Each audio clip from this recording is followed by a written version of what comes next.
Hey guys, this is Ramit Sethi, your #1 digital nomad. I'm coming at you today from Fair Oaks, California, my parents' house. And I'm here with my brother, Ramit Sethi, of I Will Teach You to Be Rich.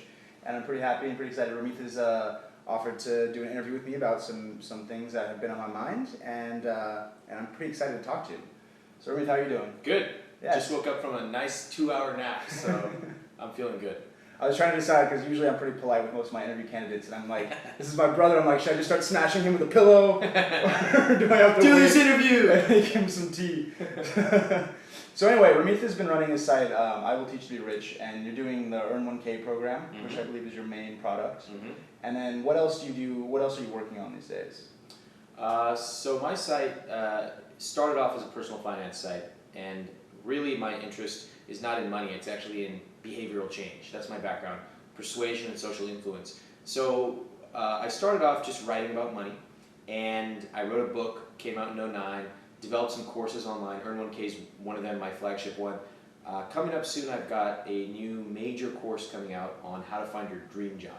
So I'm going to be basically taking people and showing them a very rigorous, meticulous process that we built to help people find their dream job. Everything from what is your dream job, all the way down to what are the words that I say when I take someone out to coffee for an informational interview, or what are the words that I say to negotiate a $10,000 raise. So that's what I'm working on. Okay, so I think this is really interesting because both of us have a little bit of a different philosophy on the way that we see jobs and the way we see the working world. And both of us are kind of in the same sector in that I try to help people with building online businesses, and you try to help people with building some kind of business, no matter what it is. But how do you find what the proper job is for somebody who wants to build a business or wants to build a freelancing career, for example? Well, that's the #1 barrier, actually. We collected over 100,000 data points when we were doing our research for Earn 1K, and the #1 barrier for people starting to earn money on the side is, I don't have an idea. So people genuinely believe that they need a magical idea in order to start earning money, but really that's not true. And what we developed was basically a loose testing framework so that they could basically write down all their ideas, and then we showed them how to apply several tests to find out if this idea would work or not. So nothing breaks my heart more than hearing people say stuff like, yeah, I worked on this idea for 9 months, and I have this blog, and I'm making like 26 cents, but I think if I just put another 2 years into it, I can really make it. To me, that's just a colossal waste of time. I'd rather help them spend the time up front, do a lot of testing before they spend all this time and money. So that's what we teach people. We teach them how to apply several frameworks. One of them is called the pay certainty technique, and all these other techniques. And then by the time they find one idea, they have actually a stable of ideas, let's say 5 to 10. They go out, they start testing them, they find out what works, and then my goal with them is just simple: 3 paying clients. What's the pay certainty test? So the pay certainty technique is basically this. When people start off with their idea, we ask them 2 questions. All right, and I'll give you an example. Let's say that I'm a fashion stylist, right? I feel like I know how to dress really well, and I've helped some friends dress, and now I want to charge money for it. So let's say you first want to start off by identifying your potential customer. Who are they? And most people fail to do this ever. So they're just like, everyone's my customer. And at that point, I'm just like, kill yourself. Because if everyone's your customer, you're not Procter & Gamble. You don't know where to reach everyone, so you're going to end up doing it for no one. So we start narrowing it down. Let's say there's 3 potential customers for me. 18-year-old guys, right, who just went to college and they want to learn how to dress better. 35-year-old mid to senior executives, and 60-year-old retiree men. Okay? So who's going to be the target here? And we apply the pay certainty technique. We ask 2 questions. Do they have the ability to pay, and do they have the willingness to pay? So ability to pay, does an 18-year-old college kid have the ability to pay, let's say, $70 an hour? No. Hell no. No. Does a 35-year-old senior executive male have the ability? Yes. And does a 60-year-old retiree? Probably yes. They have some money saved up. Now, do they have the willingness to pay? 18-year-old dude? Definitely not. Nope, he doesn't care. He's like, I'm wearing a t-shirt. Get out of my life. 60-year-old, he's like, listen, my wife has been my wife for 75 years, and I'm only 60 years old. I don't need to dress better. The 35-year-old guy, not only does he have the ability to pay, he has the willingness to pay, right? He's like, this is for my career. It's an investment. Right there, you've eliminated 2/3 of your potential options. And if you apply that to your idea, people come to me, they're like, I want to help a nonprofit, learn how to write better grant applications. Do they have the ability to pay? No. Do they have the willingness to pay? No. Done. Not going to pursue. Yeah. So this simple test, the pay certainty technique, can ensure that you are certain you get paid by doing some of the just simple work up front.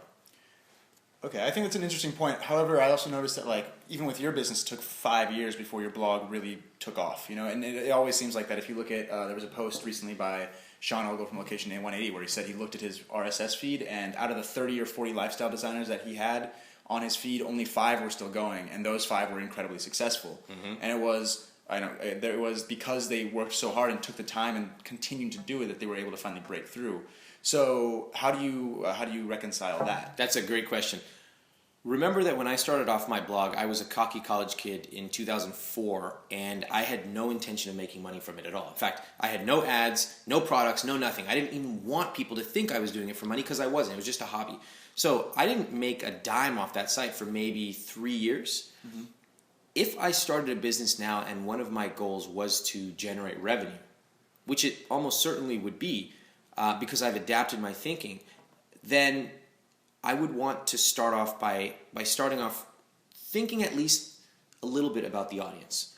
Who are they? What do they want? Another part that nobody usually talks about. They're just like, I have this great product idea. Let me just write an ebook. But they don't actually sit down and talk to the market. So the way I reconcile is that it's true that those guys stuck around and put the time in just as I did and now are probably doing very well.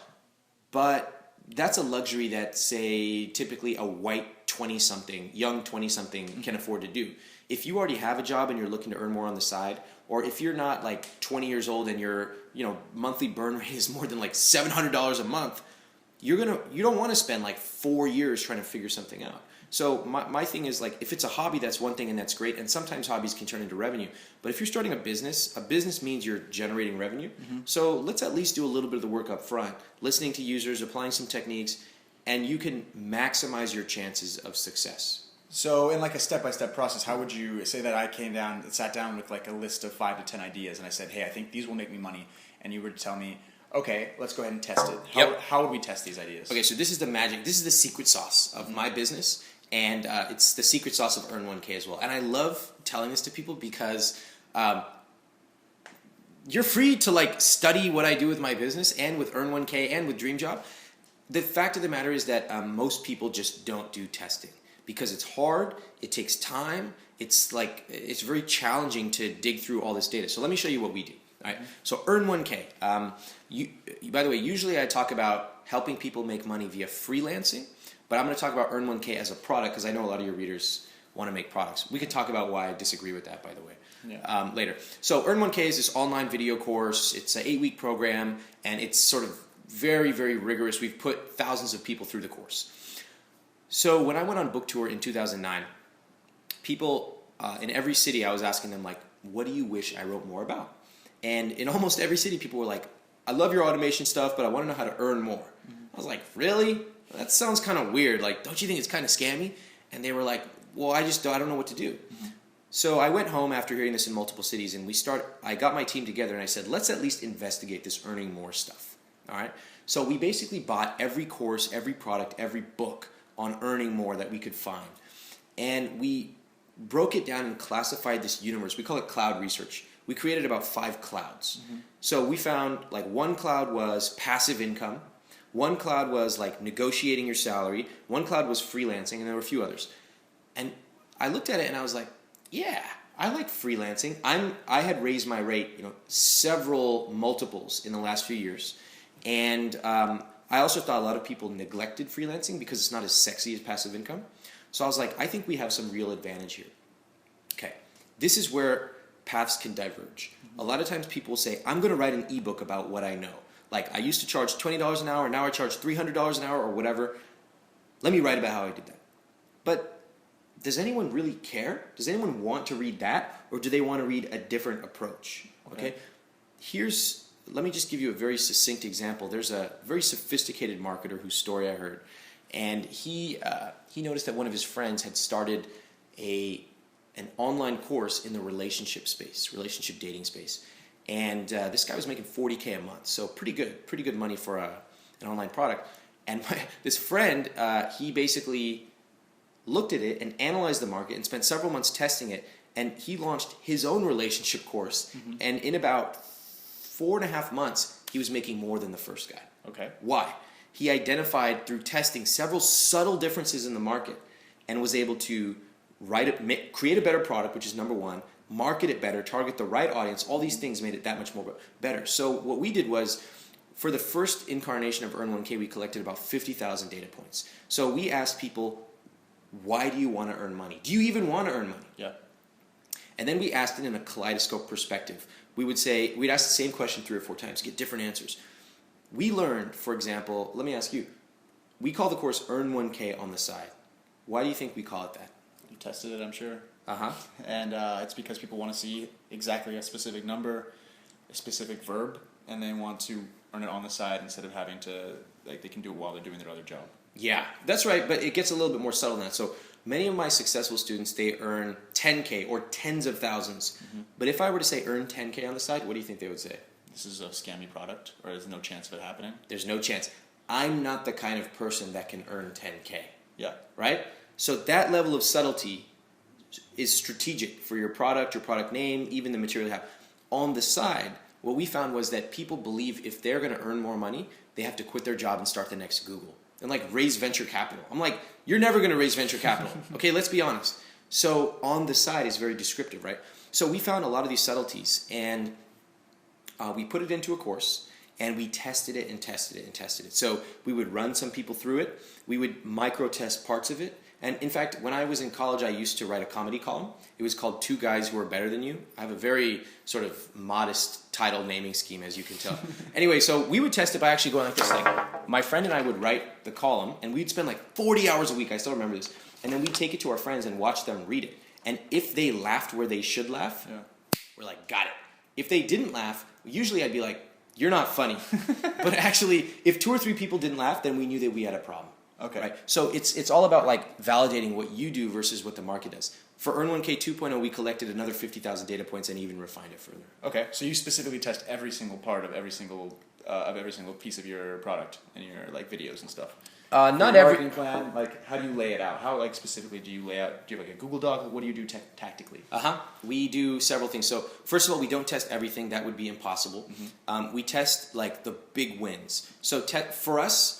Like everyone loves to talk about A/B testing, multivariate, and we do that. Mm-hmm. But the bulk of our testing happens before the product is created.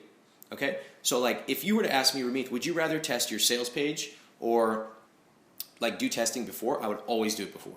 It's just that much more valuable. So to test that stuff, I just use SurveyMonkey. I have a standard paid SurveyMonkey account, and we collect probably 4,000 or 5,000 surveys a month. Actually, maybe more than that, and I read every single one. After about 100, you kind of know what people are going to say. Yeah. But I still read it just for kicks. We will collect some of the insights into a wiki, either using something like PBWiki, or we might put them into Google Docs. Mm-hmm. And then we'll also put them into Basecamp. So we have like this kind of homegrown thing. We do it in multiple places. But I would say to centralize everything, we try to use Basecamp. Okay. And then certain things are better suited, like if I'm collaborating on a document with somebody like I was today, we'll do it in a Google Doc and we can both type in there. Okay. I think it's interesting because with my product, with the online marketing masterclass, I recommend that people basically design a landing page where they give away a little bit of information and they give away free products or free things on their website if they sign up for an email list. But I don't recommend they create a product until they already have enough testing done via their email list. Yeah. So what do you think about that model? Yeah, that's a classic model that's been done since before the 20s. People used to put, direct response marketers used to put ads in the back of magazines for like 10 different books. Mm-hmm. And when one book got enough orders, then they would write the book. I think that's great. I think it's sort of a shortcut way of testing. But I also see a lot of people online who they don't respect the theory. Mm-hmm. They simply are like, give me the tactic, Ramit. I need a tactic today to eat, and it's going to be a delicious tactic. Like, that's a tactic. And that's great. You start getting some feedback. But I think that it's intellectually lazy to just do that. I think that once you have a series of, let's say, 100 responses or 500 responses would be more comfortable for me, I would try to identify, like, who are these people? So, okay, they're 27 to 30-year-old males, and they tend to hang out here. Okay, so let me go find some of these people. That's actually the first step. I should actually practice marketing to them to try to get some responses, Because if I can't even get them to fill out a free survey, then what chance do I have of selling them a product? So I'd go find them and I would talk to them in different ways. We start off at a high level with just surveys. So I'd probably try to do some more surveys, right? Like, let's say I tried to get 1,000, I would try to get like 1,000 people to fill out surveys, and I would try to have maybe, let's say, 10 different surveys. Okay. Different questions, 5 questions each. So now we're starting to say like, wow, okay, I've got, if the questions I'm asking are compelling enough, then people are going to answer them for free, no incentive needed. Or you can give them a gift certificate or whatever. Next, I would start emailing these people and saying, can you tell me more? I will send out an email to my list and I'll say, please write back and tell me like XYZ, write back. And I read every question. I'll get like 2,000 responses in an hour. But that kind of, I can hear the words that they're saying. I can see the emotions in their email. Then I'll also do group calls. I'll do even one-on-ones with just my friends. So I think that it's a great start to do a landing page, but most people stop there. They're like, got it. Yeah. And they never go into the depths. And just to give you a sense of this, a friend of mine was asking me for some advice on how to build a product. And he was like, we need to make some quick cash. Like, we have all these users. What should I do? And I got on the phone with them and I said, listen up, guys. In my experience, to build just like a good product, you're going to spend 6 months. Why not take 12, maybe 18, probably 12 months to build the world's best product in an area? And I showed them the difference in revenues for me and just customer satisfaction. I have a product that took me a very short time to build, and it's fine for most internet standards. It would be considered a success. But then I showed them another product that took me a long time, and it's like night and day in terms of what's more successful. So I believe in spending the time on the right things, and you can get what I call disproportionate results. You might spend 2 times what someone else spends, but you might get 10 times the results. Do you find that the quality of the product is more or less or equivalently important as the actual marketing that you do on the product? That is a very good question. The marketing is critical. The product quality is critical. We have something we call yes and yes. That's the answer to your question. Yes. When I was in high school, I remember there would be these applications, like college applications, and there would be an FAQ. And one of the questions that I always loved was, should I take a tough class and get a B, or should I take an easier class and get an A? And the elite colleges, their answer was so funny. It was just like, we always encourage you to take the more challenging class, but to be blunt, most of our accepted students take the tougher class and get the A. In other words, yes and yes. So marketing is much more important than people imagine, though. And for me, the marketing process starts like when I was out on book tour and asking people, like, what do you want? That's marketing. Then when I bought all these products and evaluated them and analyzed them, that's marketing. That's marketing research. And then the surveys, all that stuff. The actual marketing, what most people think is like writing the sales copy and designing what color is your button going to be. That's like trivial marketing. So all this marketing that comes up front, that stuff is like critical. And when I read certain people's sales pages and I'm like, yes, like I'm nodding along. They've got every concern. Real marketing means, by the time I get to the bottom of that sales page or whatever the page is, I've nodded so much that price is a mere triviality to me. It's like, it doesn't matter. They could charge me $97, they could charge me $2,997. I'll pay. So I think that, I guess the short answer to your question is they're both important, and marketing is a lot more important than people understand. So from a sales page perspective, like how do you go about actually creating a sales page? Like what do you find are the most important parts of a sales page, length-wise, content-wise, video versus voice versus text? What do you find are the biggest breakthroughs on a sales page? Complicated question. Yeah. I'll start off by saying that about 4 years ago, I decided to get really good at writing copy. Like I wanted to be world class, and so I read thousands of sales pages. I bought books, I bought courses, and I just studied it intensely from some of the masters. Some of the masters who are not with us anymore, so Claude Hopkins, many people have heard of, and then some of the masters who are alive today and are writing copy and are just magnificent. And by the way, copy, I wanted to study copy from all different areas. So there's long copy, which many of us have seen in online sales pages, those ones where the page scrolls. There's like magazine copy. So everyone says, read Cosmo's headlines. Definitely do. They have some of the world's best copywriters there. There's copywriting told in a narrative format. So stories designed to persuade. And I studied a lot of narrative. And there's some great books I can recommend to your readers on that. In fact, I'll send you guys a book list. Tactically, for a sales page, one of the things that I did was I found the sales pages that I knew performed really well because they were basically the fronts for huge businesses, and that were kind of relevant to me, like they were in personal development or whatever. And I would actually print them out, and then I would hand copy them. So many of them are like 30 to 40. My sales page is like 47 pages long, and I would copy them word for word, but I would change anything to my product. And I never published these. They never saw the light of day, but I did it to try to understand what they were doing. Okay. And this was like really helpful for me because after doing 5, I would say the breakthrough was around like 15, I started to just see things that I hadn't seen before. So for example, a lot of people will copy sales pages. They just don't understand what's going on. They're like, okay, so I start off with this, then I do bullet points, then I do testimonials, but they don't understand the theory of what's going on. And to me, everything I'm talking about here is about not just tactics. Tactics matter, but the theory matters a lot. So for example, certain sales pages should be shorter. Some should be longer. Some use negative testimonials, some use positive. Video matters, blah, blah, blah.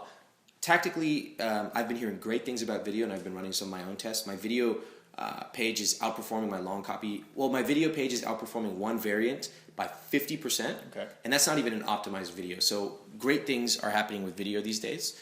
In terms of length, as long as it needs to be. There's another famous story about a marketer who writes 30-page long emails, and someone said, who reads these things? Does anyone actually read it? And he just said, yeah, only the buyers.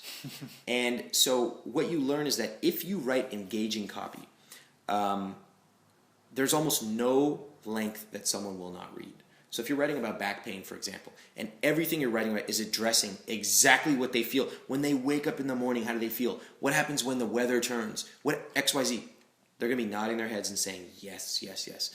So the most skilled sales pages and copywriters, they deeply understand the person that they're writing for. They know their age, they know their gender, they know where they live, they know all this stuff, so they can put it into words. For example, with my sales page, I know who I'm writing for, like intimately. So when I start off, I talk about another Monday morning, commuting to work, like listening to that same old songs on the radio or the same songs on your iPhone. And you're like, is this it? Like, shouldn't I be flying around on a jet gallivanting around? Instead, I'm going to work at this job, which I've been doing for like 3 years. And why don't I live the life I want to live? And I talk about how earning money fits in. And that resonates with my audience because I am that audience, first of all, but also I studied them. So does that answer the tactical question? That does answer the question. I think that's really, really cool. I think that the hardest part for people is when they get started is understanding that it's not an easy make money game and that it's going to take time to focus. And that's one of the things that a lot of times, especially when I was talking more about passive income in the past, was that people thought it was an easy. They saw my video where they saw me making passive income by building the system. Yeah. I think you've seen the video. And the thing is that people don't understand that the video that yeah, it was passive. It took me 4 hours a week, but it took me also 6 months of working 20 hours a week of hiring tons of people before I could get to the point where it was set passively. And so you have an interesting take on passive income. What are your thoughts on so the way that I phrase passive income is any sort of income that earns you money without working. So a good example of it would be any kind of ad revenue. A good example would be any kind of optimized landing page where people are coming to you via SEO or via ads on the website or via repeat traffic and purchasing what you buy. But passive income isn't about living a 4-hour work week where you only work 4 hours a week. It's about living a business where you only have to work 4 hours a week. Any additional work will still earn you more. But if you were able to disappear for a month or for 2 months, you'd still come back and have income coming in. So royalties are an example. What are your thoughts on people who try to build freelancing, try to move away from freelancing businesses, away from jobs, and try to build some kind of product to actually generate passive income? I don't know if your audience is going to like what I have to say. Yeah.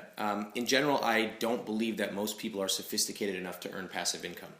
I know I studied it carefully. I also earn a lot of passive income. So I've been through everything from freelancing and raising my rates by approximately 100 times to doing passive income stuff. I have products, I have books, all this stuff. And the statement might honestly sound a little condescending, like, I've done it, but I don't think you can do it. But the fact of the matter is that building a sustainable passive income business is incredibly difficult. And most people do not have the skills, in my opinion, to be able to generate enough passive income to live like, let's call it a standard life. So there are plenty of people I know who are making, 53 cents a day in AdSense revenue, or there are a very small sliver of people who are making enough passive income that they can gallivant around the globe and live in Thailand or something. But put them in a U.S. city where they were ordinarily living, or they might live at some point. I mean, you need several $1,000s a month to be living in let's say a mid-sized to large city. To make that kind of passive income is incredibly difficult. You need not only the skills that you need when you're freelancing, things like customer research and copywriting and stuff like that, but then you need a whole nother set of skills, which is like building a product, marketing it online, perhaps SEO, payment processing, all this crazy stuff. It's challenging enough for most people to get to the freelancing part. To get to passive is a whole nother step. And so what I tell my students is, and I'm very clear about this, I said, look, I could have made a lot more money by selling a course on passive income. I could have. Personally, I don't believe that most of you have the skills to be able to earn. In fact, I don't believe that anyone has, that not just my I Will Teach group, that of anyone. It's really difficult to do it. Now, some will do it, and for them, they have a great life. But I told them, I'd rather have you focus on this. 3 paying clients. You get 3 paying clients. Let's say you're making $5,000 a month or $10,000. What I tell them is there is a progression from freelancing to passive. Once you have like 10, 15 paying clients, then you know intimately what these customers want, and you can like build a product to serve them and maybe automate some of the stuff you're doing. But what I see people doing is they don't even know how to do freelance. So they don't have any of the basic skills of customer research, anything. And they're just like, passive, I need passive income. And like what they do is a lot of times, not always, but a lot of times they do very surface level stuff. Like they'll build a landing page and they'll do that, but they won't ever understand any of the rigor underneath it. Now, that's okay if you do that on your own and you're doing it as a fun little hobby to learn how things work. But imagine that there are 1 million other hungry people like you doing that. What makes you think that you're going to differentiate yourself and be able to earn $3,000 a month in passive income? I earn that. It's very difficult. And I still work a ton too. So my basic thing is I tell people, look, I could help you earn money in a lot of ways. I prefer to focus on the one that's going to get you the most success and get me the most success. For my niche, that's the approach I took. And it doesn't make me too popular in certain circles. But that's my approach. I do think passive is possible. And I think that it's possible most likely for people who have demonstrated excellence in earning freelance at some point, or earning some other form, like negotiate your salary, whatever it may be.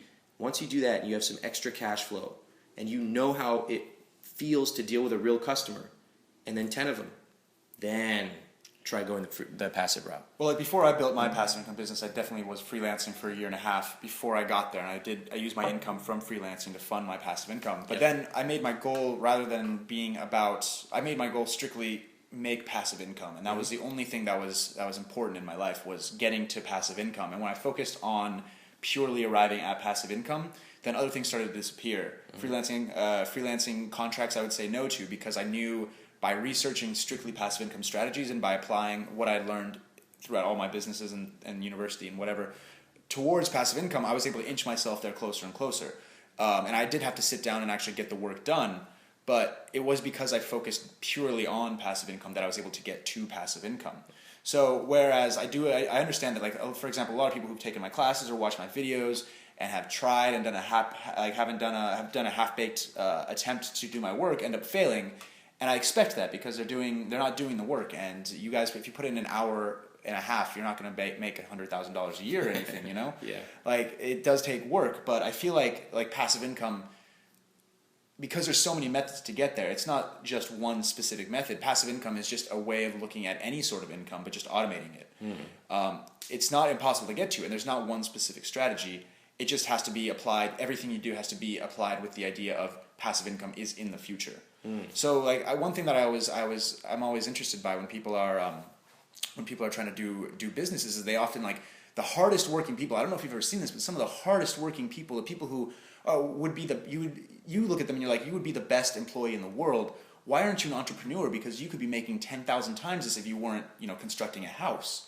But sometimes people who are extremely good hard workers don't have the creativity to be focusing on building a business or building a sustainable piece of income. They just know how to follow directions or how to do step A, B, C. So what my goal was, for example, with my first course, the Passive Income Masterclass, was to take people who were willing to do hard work and give them a systematic way of earning passive income. That if they put in the effort, they would get to that point. Yeah. And so I feel like a lot of people who are good at following instructions might not yet have the ability to break out of the job role where they're told what to do by their boss and figure out a way to build a sustainable income. But the way that I recommend it to people who want to build passive income is that you keep your mind on the goal, passive income. Here are several ways to get there: royalties, landing pages, search engine marketing, any kind of residual incomes, subscription services, affiliates, and anything that you do. You don't focus on the lowest part that you're just told to do. You focus on building something that has some element that can be tied to a passive income strategy, if that makes sense. Yeah, it does. I mean, the thing that I like about that is the absolute focus. So if you have a goal and you're like, all right, well, I could be making like $5,000 from this freelance contract, but I've decided to go down this route. So no thank you, and I'm going to just focus on this. I think that's great.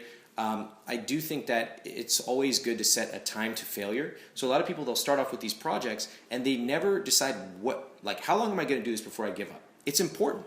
So what I might do is something like, okay, at 6 months, I want to have 100 customers. Okay. And if I have 90 customers, great. That's good enough. If I have 8 customers, something's gone wrong. And by the way, I shouldn't wait until 6 months to find that out. I should be evaluating it every month. So it's okay to give up on things and move on to something else, because there's nothing worse than seeing someone just flogging a project that's never going to take off. It's futile.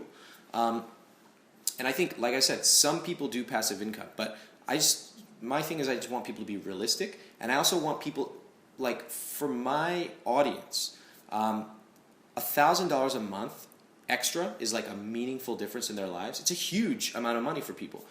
And what's interesting is many people start off, they come to me and they're like, I want to make it passive because I don't want to trade time for money. And I always ask them one question. I've done this many times in my cons. How much are you earning passively right now? They almost never respond. Or if they do, it's like, well, I'm just getting started, blah, blah, blah. There are people I know who are making a lot of passive income. For them, I'm happy. Those people, though, that I find, they tend to be pretty remarkable. They would be successful at whatever they were doing. Yeah. So, I also like the step-by-step approach. It's difficult when you said there's so many ways you can make passive income or freelance. People, including me, need a step-by-step way of going through it. Just give me that first $500 or $1,000. Let me prove to myself that I can do it, and then I can be more creative. But at least walk me through it at first. Yeah. I think it's interesting. I think that brings us to an interesting point also about goal setting and planning out how you're going to decide when it's time to fail. Yeah. How to decide how do you set your goals for prior to you having your business? How did you set your goals to get from where you were when you were first starting to when you first became succcessful? What do you mean? I wasn't born successful? Yeah, so that hurts. That hurts me. You were definitely not born successful, if I remember anything. No, but between the time that you started your blog and the first 3 years, for example, and then I remember you had your first product, the $8 product. $4.95. Yeah, how did that go? No, it went. Okay, so I released a modestly titled ebook called Ramit's 2007 Guide to Kicking Ass, and I priced it at $4.95, which is laughable because I charge over 1,000 times that now. And I thought I would sell 50 copies. In fact, if you go look at the sales page, which was really just a blog post, I was like, just PayPal me the money and I'll email you the PDF. I didn't have any fulfillment or anything because I just genuinely didn't think anyone would buy it. I had this low self-esteem thing about people buying my products because I have all these freeloaders. Everyone has freeloaders, and they're just I thought they would say you jumped the shark, you sold out, I could find this for free online, blah, the classic litany of freeloaders. Well, it turned out that I did get those comments, but people also bought it, and they bought it so much that I had to get a fulfillment service, and over 1,000 people or whatever bought it in a short amount of time. So, so that was my first product. But is your question how did I set my goals before that? Yeah, my question is from that point. you started building a business to a bigger product. Yeah. And I'm wondering, between then and now, like today you're at a point where most people aren't Yeah. at and aren't going to be at for a long time. So how do you set goals when you were first getting started to achieve what you want to do? I may not be the best guy to talk about this because like people will sometimes say like, how do you stay motivated? And I don't like that question for several reasons. One is motivation is a term that's just generally used incorrectly. They're like, I need some motivation today. I'm going to go read some blogs. Okay, you're already a loser. You're never going to do anything. If you're like looking to blogs for motivation, that's not a good sign of like success. The second thing is I never really had a good answer for it. I was just always kind of motivated on my own. So I'd wake up and I'd just be like, okay, like I'm going to do this. And I knew I was going to fail, and it didn't really like affect me when something set me back. So in many ways, I'm kind of like a weirdo aberration when it comes to that. I didn't set many goals for the first few years. It was just like write a lot, write really good stuff, and then spend a lot of time understanding how to do marketing. That's one thing I see with a lot of bloggers. Like, well, first of all, the content they write is like often commodity. So they'll write a blog post that anyone else could write. You don't want to do that. And in fact, we've talked about this, right? And the times where you've spent like, let's say 5 times longer than usual writing the blog post, you got like 20 times the responses, right?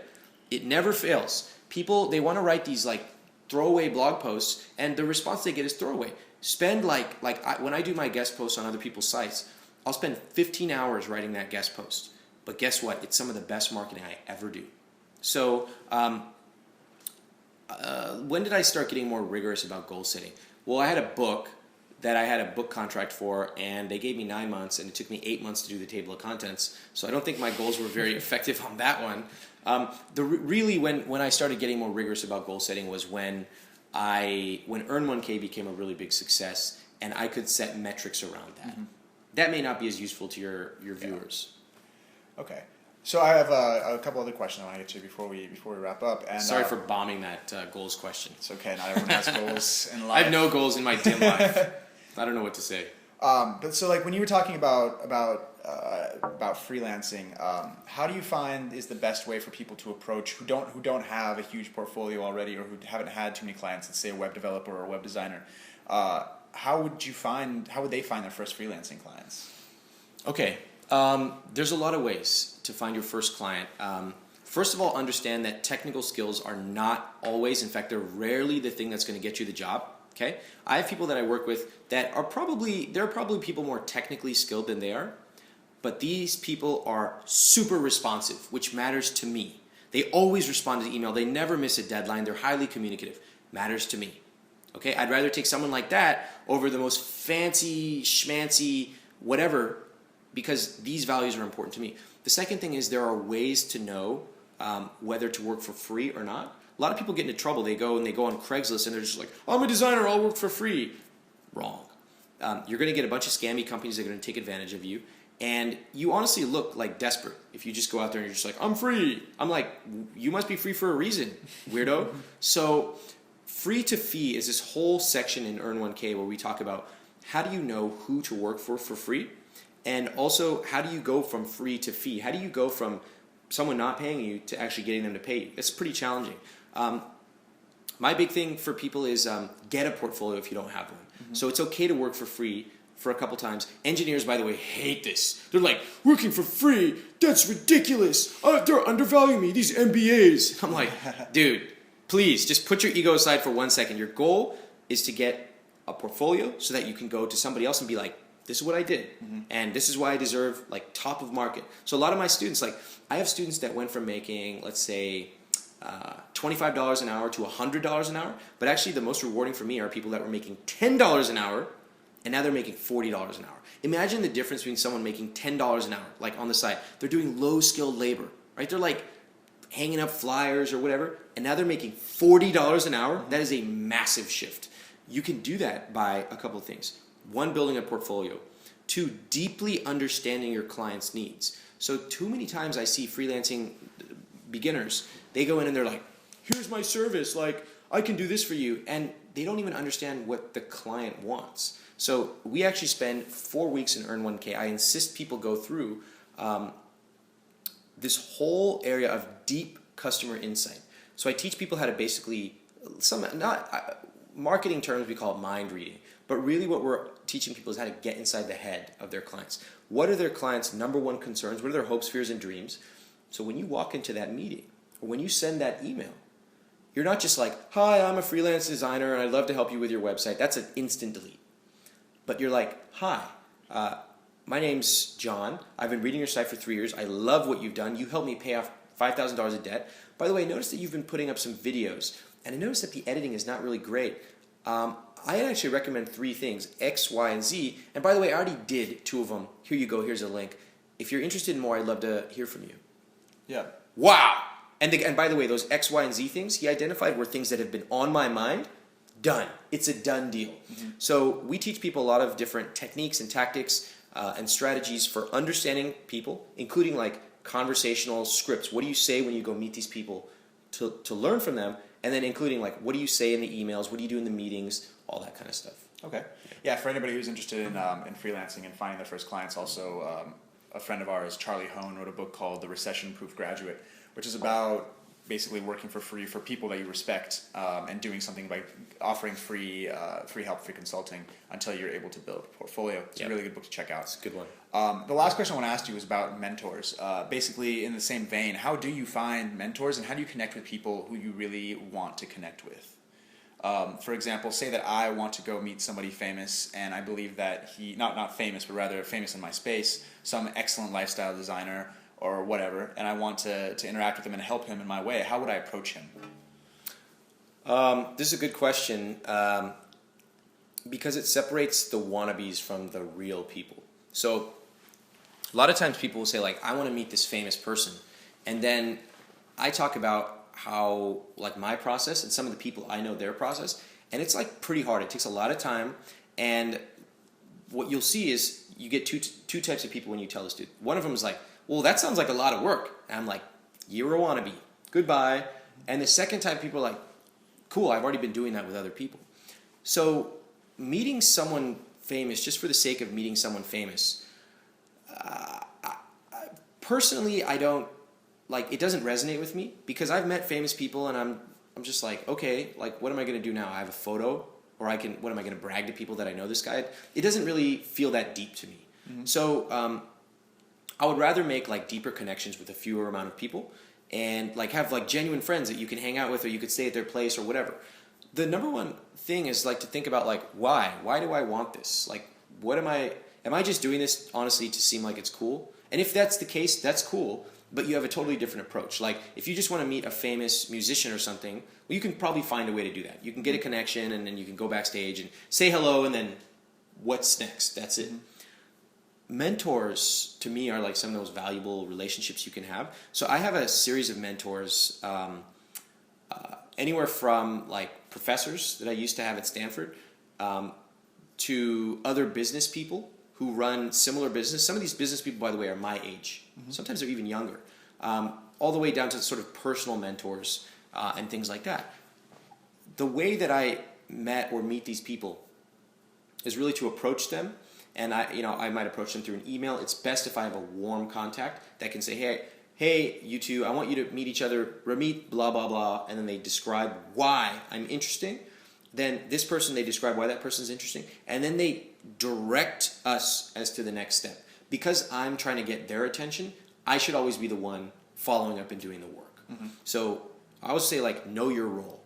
There's always a power dynamic with things like this, and you are at the bottom. And that's fine. That means you meet them close to their office. That means you call them. That means you schedule on their time zone. All these things, right?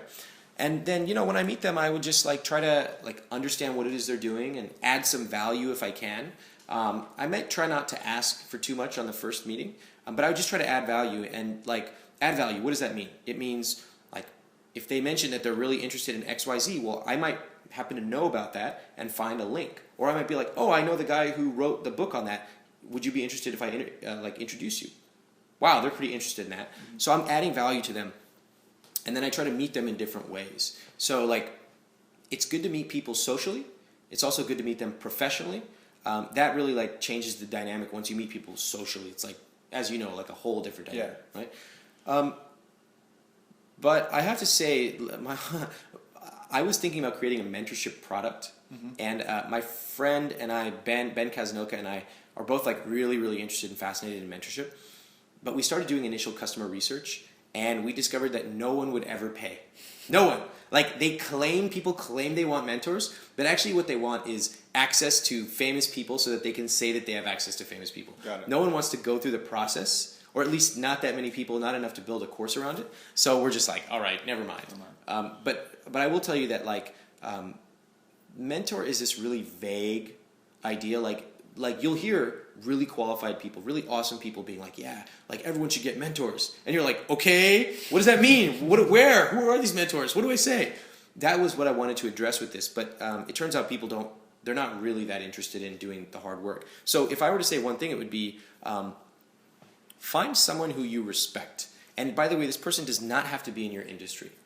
That's number one.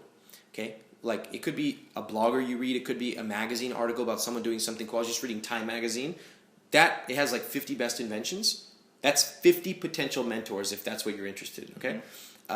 Then I would say think about what it is they want. Really sit down. We have a technique we call the 5-minute Straitjacket Technique. Just sit down and think about what is it that they want, all right? And you're probably not going to offer a Nobel Prize winner expertise as a scientist, but you may be able to connect him with somebody. In fact, a friend of mine today, Michael Ellsberg, was saying, like, I can't offer this famous person advice on venture capital, but if he wants to spread his ideas, I know how to do that. All right, so then you approach him. Hopefully you get a warm lead. You can always mine your leads through places like LinkedIn or Branch Out, whatever. And then send him an introduction. Try to get some time. Understand that they're really busy. So your email, I see these emails, they're like horrible. They're this long, to tell me their life story, and then the end is like, would love some feedback. And I'm like, busy people, their feedback is delete. So ask them a key question and then try to get on the phone or in person with them, build a relationship like that. There are some great books. I'll recommend them to your readers offline. Okay. Yeah, and also when people are sending the first email, I always like when I get an email asking me if when I send an email out to somebody else, I'll ask them, hey, do you mind if I ask you a few questions in a second email? And often that has better response rate. And also if you help connect people to other people, that tends to, over time, build a huge network. So I try to be a connector with other people. When I'm trying to build my mentors, I connect my other mentors to other people that they should meet.